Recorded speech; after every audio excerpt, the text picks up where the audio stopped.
Sir, yun na pa, kung mapapansin mo. Gcash, ito pa yata, kasama pa to. Ayun. Tingnan mo total mo. Ito ba lahat? Okay, wala ka reloader, sir? Wala. Sure mo? Mahirapan ka, di ba? Sige. Sir, kung mapapansin mo, dalawang klase ng bala to. Okay? May .25 tsaka may .20. Tig 2,000 rounds, sir.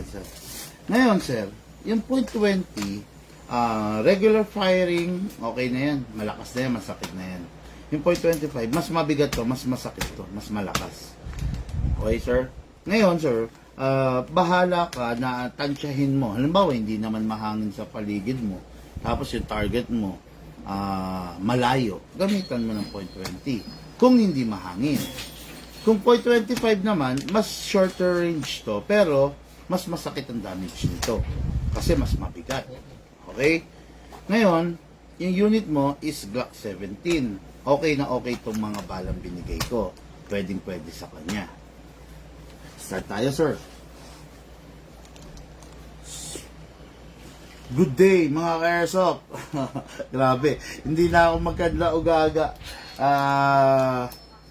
Good day, mga kabigman. Okay, ilalive to ni Shane, ha. Ito, ready na. Sir Nestor. Okay, ayun si Shane. Mas maipapaliwanag sa inyo na maganda ni Shane to kasi nasa mood pa siya. Ako kasi medyo groggy na eh. Muna ako, no? Pamper muna ng sarili. Okay? Okay, Shane? Okay, nai-intro ko na. Wala na yata shop na bukas? Tayo na lang? Hindi, dito lang naman kasi tayo. Okay. Okay, sige. And now, para tayo kay Shane, ha? Shane is in the house. Okay. Yeah, pati si Sir. Yes, I'm live. Baka may gusto ka batian, Sir Nestor? Pabatiin mo muna si Sir. Wala sir, harap ko sa inyo. Iyan. Game si Sir. Mga tigaguyong, hello. Sige, Sir. Dahil game ka, natuwa naman ako sa'yo. Libre reloader mo na. Ay, gala. Yeah, libre reloader mo na si Sir. Pamaskong handle. Bigyan mo pang tumbler si Sir. Ito yung tumbler. Ba magtampo yung iba? Bigyan mo ng rifle si Sir. Joke lang. Tatangga po niya. Hindi tatanggihan si Sir. Yeah. Okay, tumbler by Big Man. Okay, sige.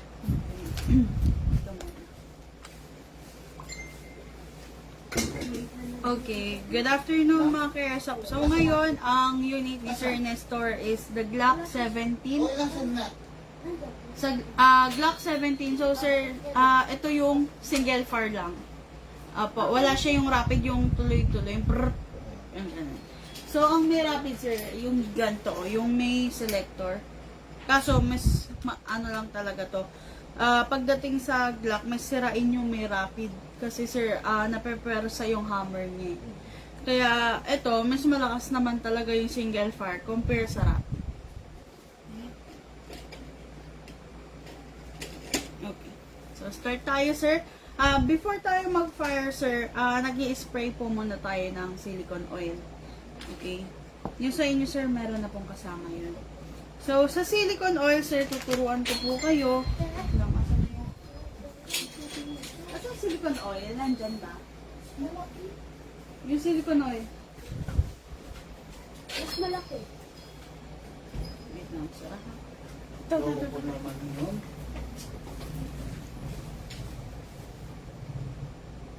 Bakit? Mas malaki yung pinadala.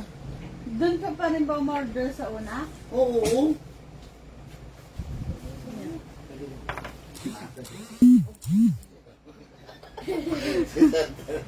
Hindi sir, mahihirapan na yung unit.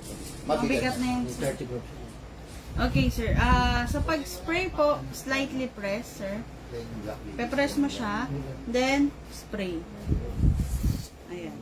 Yung sa pag-spray, sir, medyo onti lang yung wisik lang. Huwag yung naglalawa po siya. Wala ka ba siya? Apo. Then, dito din po. Bali sir, ito, importante itong nape-press pag ini-sprayan mo siya.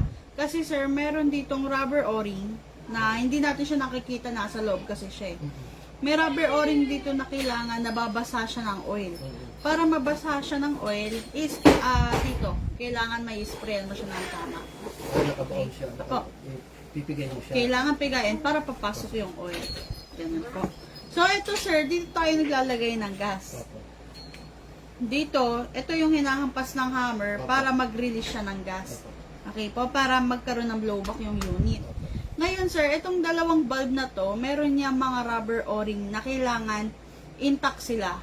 Hindi sila pwedeng lumutong kasi once na lumutong na sila, magkakaroon ng singaw yung magazine natin. Well, kapag naman nagkaroon ng singaw yung magazine natin, sir, tumawag ka lang sa amin or pwede mong dalhin, tigagoyong ka lang naman, sir. Magagawa naman yon. Hindi naman kada sumingaw, bibili ka ng bagong magazine. Nagagawa po siya. Then, sa pistol naman po, sir, sa unit,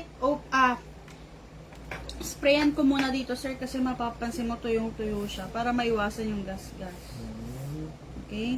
Then, open slide natin, sir. Then, lock. Taas to, sir. Then, spray tayo dito. Ito, sir. Itong ibabaw lang, sir. Okay? So, yan. Dito lang sa ibabaw, sa nozzle. Huwag dun sa loob. Then, after po niyan, sir, release mo lang yung slide. Baba mo to, or pwede mo siyang hatakin. Pag binaba, ganyan. Okay? Pag naman, sir, hinatak mo to, magre-release din yan. Okay? Mas maganda ilalalayan para hindi masyadong ano. Apo, mas maganda. Ako kasi sanay ako, sir, kapag hinahatak lang. Okay po. Kasi yung iba, kaya rin binababa to kasi nasanay sila sa mga 1911, sa mga 2011. Hindi mo kasi marirelease yung slide kapag hahatakin mo yung slide nila, sir. Ang gagawin, i-release mo talaga dito. Yun. So, ayan. Then, kapag na-release na, sir, yung slide, rest mo po. Okay? Kailangan, sir, pag nire-rest mo siya, hindi nakapasok tong magazine. Kasi yung iba, sir, minsan may hangin yung magazine nyo, then pag nirest nyo siya, pumuputok po siya. So, delikado, sir, kasi baka kung ano nasa paligid mo, matamaan, may masaktan or masira. Okay po? So, kailangan, sir, before ka kailangan nakasiguradong nakarest siya. Okay? So, siglak po is wala po siyang safety features. Unlike sa mga gantong style, mga 1911, mga 2011 style na merong ganto. So, ito kasi mga Airsoft, di ba, yung mga gantong category, mga caliber 45, hindi mo ma-access yung trigger, hindi siya puputok hanggat hindi na-press tong beaver tail. So, mapapansin natin kay Glock, wala talaga siyang safety. Kahit dito sa Ambi, wala yung Glock natin. So, kaya ingat lang, sir.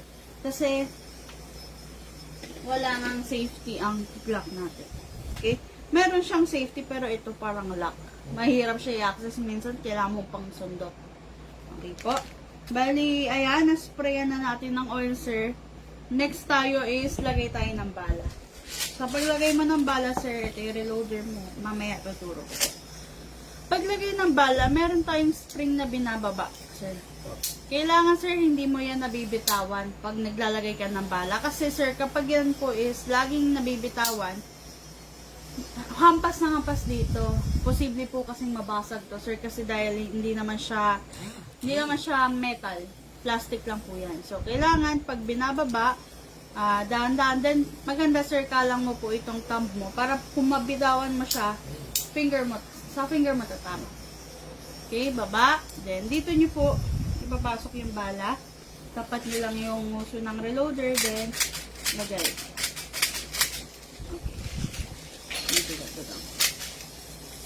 Bali, yung capacity ng magazine mo, sir, is 25 to 27 rounds. Pero kami kasi, sir, hindi namin sinasuggest na sobrang puno. Mga ganito lang, pwede na. Apo, mga 20 to 23, ganyan. Kasi, ganito yun, sir. Kapag yung spring mo is nasanay na lagi siyang nakapipi, bandang huli, sir, pagtagal, hirap na siya umunat. Kasi, mahirapan na siyang itulak yung bala. Okay po. Then, wag natin itatabi yung airsoft, yung magazine natin, sir, na may laman na bala. Kasi nga po, biruin niyo sir, matagal siyang nakapipi. Yung spring natin, masasanay na nakapipi. Okay? So, mapapansin mo sir, may bungi itong bala. Yung arrangement ng bala. Gagawin mo sir, baba mo yung spring, tapos kalugin mo lang sir, para mawala yung bungi. Para marami ka rin malalagay na bala. Okay? May bala na. Next naman tayo is maglagay tayo ng gas. Sa paglagay ng gas, sir, kailangan upside down. Okay? Huwag nakapaling. Then, make sure, sir, itong tip na to, papasok dun sa valve. Makakapa mo yan, sir, parang nakaupo sa rubber. Then, sa gas pala, sir, bawal kang gumamit ng 14 kg, yung mas malakas yun kasi, sir, more on pang rifle po yun. So, once na nagamitan mo to ng 14 kg, sir, lalo na black siya, posibleng may masira or may mag-crack. Okay po, kaya kailangan 12 kg. And then, sa seconds naman na ilalagay ko, sir, standard po yung 7 seconds. Enough po yun para maubos tong nilagay kong bala.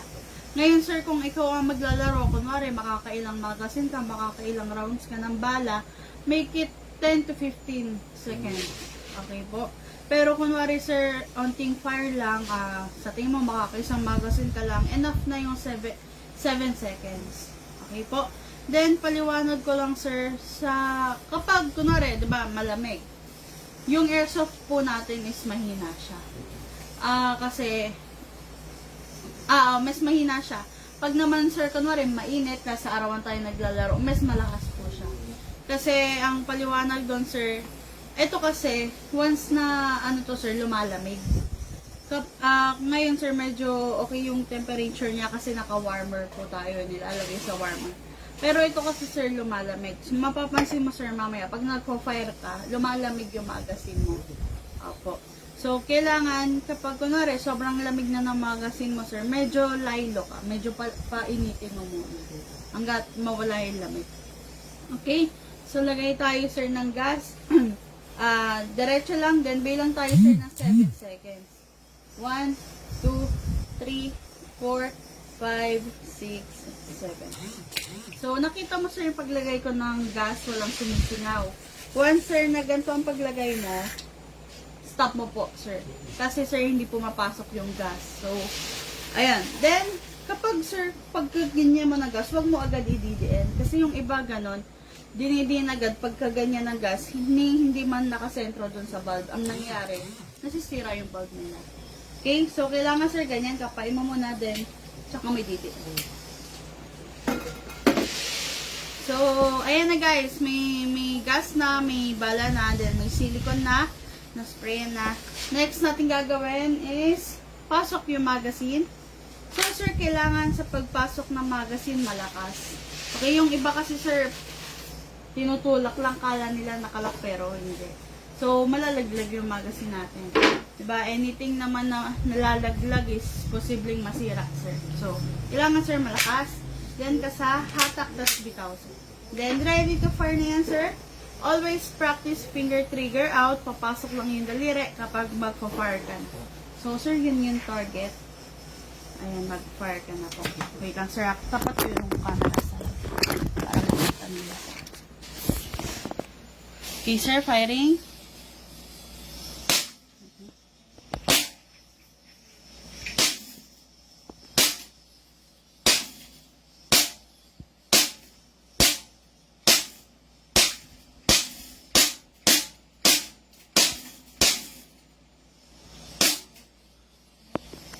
Okay.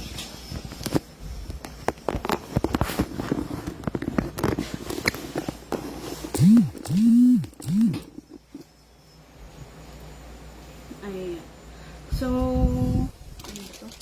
may nagtanong, si Sir Zaldi. Sir, pwede po babalahan ng 30 grams na bibis ang WET Rex High Kappa? Actually, sir, pwede naman. Kaso mas bumibigat kasi yung bala, medyo mas nahihirapan itulak nung nozzle yung bala natin. And then, hindi siya ganun kalayo yung nararating kasi nga, mabigat na yon. Ang standard kasi na ginagamit natin sa pistol namin is hanggang 25. Then, kung upgraded man yung unit mo is 28. Then, baka kasi ano sir, medyo delikado rin kasi yung .30 dahil sobrang bigat na po nun. Okay? So, kung gagamit man po kayo ng ganong grams, medyo ingat lang kayo sir kasi delikado rin pag kunwari bumanda, nag-bounce back then napunta sa inyo or makatama sa iba. Then, ano kasi yun guys, nakakabasag na siya. Okay, bumabaon na rin siya. Kaya ingat po kapag gagamit ng mas mabigat na grams ng bala. Pero ang standard is .20, .23, 25. Hindi kasi kami gumagamit ng 23 eh. So, diretso na kami sa .25. So, yun ang pinang-free natin. .20, then .25. Ayan. So, ayun. So, ayan sir, nag-open slide ang unit mo. Indication na wala na siyang laman na bala. So, next mo gagawin sir, kapag kunwari tapos ka na, tatabi mo na siya, release mo yung magazine, then release yung slide, then rest. Okay? So, sir, ganun po ang gagawin nyo ha. Una muna yung magazine. Kasi sir, kapag ganito ang ginawa nyo, kunwari, yan, nag-open slide, kadalasan ng mga ka-airsoft natin ganito ang ginagawa. Kaya minsan yung iba nakakadisgrasya po. Nire-release muna nila yung magazine bago yung slide. Nire-release muna nila yung slide bago yung magazines. Tapos, ang ginagawa nila, nire-rest nila, sir. Ganon, pumuputok. So, delikado, sir. Kasi baka mamaya yung katapat nito is, di ba? Delikado po. Katulad nun sir, kasi hindi naman talaga biro yung sakit kapag once natatamaan ka ng bala na ito sir. Kung sa pellet gun nga, di ba, masakit kapag tumama sa inyo lalo pa kaya yung mga gantong airsoft. So sir, kapag ganyan, magazine first. Okay, release muna yung magazine bago yung slide, then pwede mo na siyang i-rest. Ngayon sir, may tuturo ako sa'yo. Kunwari, naubos yung lamang gas, yung bala. Pero gusto mo pang maglaro. Kunwari, ganyan. Kunwari, nag-reload ka po. Diba? Ayan, nag-load ka. Tapos, gusto mo pa, pasok mo lang yung magazine, sir. Then, release. Then, ready to fire na yan, sir. So, hindi mo na siya kailangang ikasa. Pero kung, kunwari, nakasa mo, ang gawin mo sir, release mo agad yung magazine, tapos tignan mo kung may nakapasok na bala. Sungkitin mo lang. Okay? Kasi yung iba sir, kaya nasa, then nabalian sila ng nasal, nasira na yung unit nila. Nag-jam. Pagka wali naka-jam na isa, Opo. pwede mo bang itutok? Ako kasi sir, nangyari na sa akin yung nire-release ko muna yung magazine eh. Kasi pag nasira, nabasag yung nasal mo sir, hindi na niya iaano yung bala. Sira na yun, sir. Palit ka ng nozzle doon. Tsaka baka may ibang ma-damage. So, pag ganyan, guys, ready to fire na yan. Sir, fire ko lang po. Naubusan ng gas. Pag ganyan, sir, nangyari, di ba naubusan ng gas, lagay ka lang ng gas.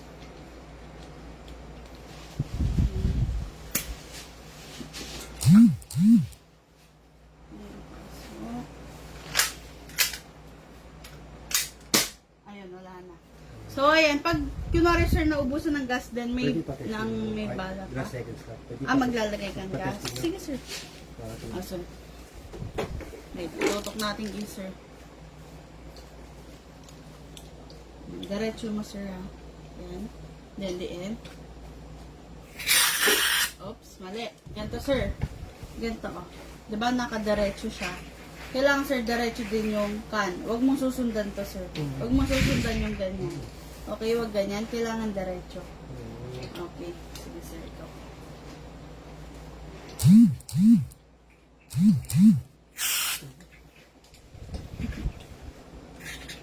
Ayan. Ayan. Pag ganyan sir, pumasok na. Papag-aaralan mo yan sir. Medyo nanginginig pa si sir. Baka kinakabahan ka ba sir? So, ayun. So, kailangan guys, wag nyong susundan yung angulo nito. Diba paslan kasi yan eh. Wag nyong susundan na ganyan. Kailangan diretso. Okay? Then, wag nakapaling. Okay? So, ayun. Then, sir, ayun na. So, release. then rest. Okay. Sa magazine, sir, 3 to 5 days na may laman siyang gas, okay lang po. Pero kung tatagal, sir, ng weeks, months, or years, kailangan, sir, wala siyang lamang gas. It's either pasingawin mo, or pwede din namang ubusin mo siya, magpo-firing ka, sir. Kasi pag pinasingaw mo, lalo na kung marami pang gas, sayang naman. So, pwede, i-fire mo siya. Pero kung no choice ka, papasingawin mo na talaga dito, sir. Ipe-press mo lang. Okay, sir? Kung madalas kong gagawin ito, araw-araw, spray ko. About sa pag-i-spray, sir, once na nakita mong tuyo siya, doon ka lang pwede mag-spray. Pangit kasi, sir, kapag kunwari, every time na gamit mo sa kanya, i-spray mo siya. Kasi minsan, ikaw na mismo makakapansin naglalawa yung unit mo. Hayaan mo na lang siya matingin. Opo, ganyan. Pag kunwari, sir, sa tingin mo naglalawa, sobrang ano ng unit mo, kuha ka lang ng basahan, punasan mo lang siya. Okay? Then, sa bala, sir, bawal tayong gumamit ng recycle. Kunwari, sir, naputok mo na, hindi mo na siya pwedeng pulutin. Okay, bawal tayo mag-recycle. Then, huwag kang gagamit, sir, ng cheap quality BBs. Yung tinanong mo kanina, sir, na pwede bang gumamit ng pang pellet, sir? Hindi pwede yung kasi kung mapapansin mo, sir, yung gantong BBs, mapapansin mo, alam mo yung toilet bowl, sir? Parang ganun sila, ceramic marble. Okay, so kasi yung once na binala mo to ng pang pellet, ano yan, sir? Hindi niya kaya, madudurog yun sa loob. Okay? So, etong bala natin, kahit kurut-kurutin mo yan, sir, hindi yan yung madadamage. Matigas talaga tong bala. Okay?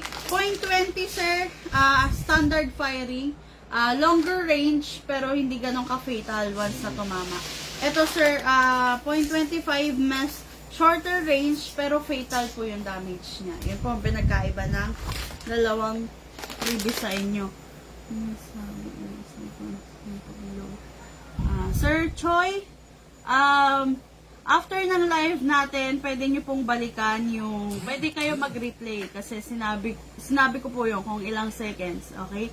Baka pagdating mo, nasa ibang part na ako ng topic, kaya nasabi mong hindi ko nasabi kung ilang seconds. Nasabi ko po yun, pakibalikan na lang, sir.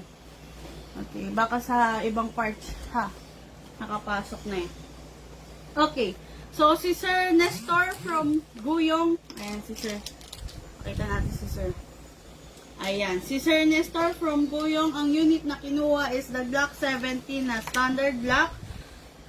Ayan. Then, si Sir is may previous na Bigman tactical bag. Then, binigyan din siya ni Bigman ng tumbler. Then, merong pamasko si Bigman sa kanya na reloader. So, bihira lang mag-previous si Bigman ng ganon. Thank you. So, ayan. Sumaya nga si Sir kasi hindi talaga siya kukuha ng ng reloader. So, thank you mga ka-airsoft.